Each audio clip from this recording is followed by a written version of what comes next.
আসসালামু আলাইকুম। আমি আব্দুল্লাহ আল মামুন, পরিচালক শাহিন ক্যাডেট একাডেমি রাজশাহী শাখা। আমরা আজকে একজন অতিথিকে আপনাদের সামনে নিয়ে এসেছি। আমাদের আজকের অতিথি হচ্ছে আহনাফ, আমাদের প্রিয় শিক্ষার্থী। আমরা তাকে এখন ক্যাডেট আহনাফ বলে সম্বোধন করব, কারণ সে 2025 সালে শাহিন ক্যাডেট একাডেমি রাজশাহী শাখা থেকে চূড়ান্তভাবে রাজশাহী ক্যাডেট কলেজে উত্তীর্ণ হয়েছে। ক্যাডেট আহনাফ, তুমি কেমন আছো? জি স্যার, আলহামদুলিল্লাহ, আল্লাহর রহমতে আমি ভালোই আছি।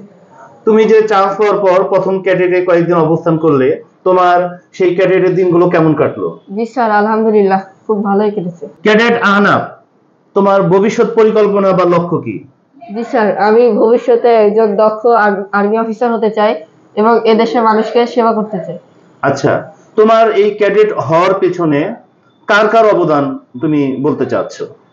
জি স্যার, প্রথমত আমি আমার নিজের যে আকাঙ্ক্ষা, ইচ্ছা সে সম্পর্কে বলতে চাচ্ছি, এবং এরপর আমার আব্বু আম্মুর যে পরিশ্রম, এছাড়া পড়ালেখার দিক হিসাব করলে শাহিন ক্যাডেট একাডেমির প্রত্যেকটা শিক্ষকের যে অক্লান্ত পরিশ্রম, এটাই আমাকে এ পর্যন্ত ঠেলে দিয়েছে। ক্যাডেট আহনাফ, তোমার কাছে আমার সর্বশেষ প্রশ্ন, ভবিষ্যতে যারা তোমার মতো ক্যাডেট হতে চায় তাদের উদ্দেশ্যে তুমি কি বলবে? তাদের উদ্দেশ্যে আমি বলতে চাই যে সারা বছর অক্লান্ত পরিশ্রম করতে হবে, মনের ভিতর আগ্রহ জাগাতে হবে। এছাড়া তারা শাহিন ক্যাডেট একাডেমিতে আসতে পারে। এখানে স্যাররা সাহায্য করে এবং ভবিষ্যতে এখান থেকে অনেক চান্স পাই, এবং আশা করি তোমরাও পাবে। ওকে আহনাফ, তোমাকে অনেক ধন্যবাদ। সবাই ক্যাডেট আহনাফের জন্য দোয়া করবেন, সে যেন অনেক বড় অফিসার হতে পারে, দেশ ও জাতির উন্নতি করতে পারে।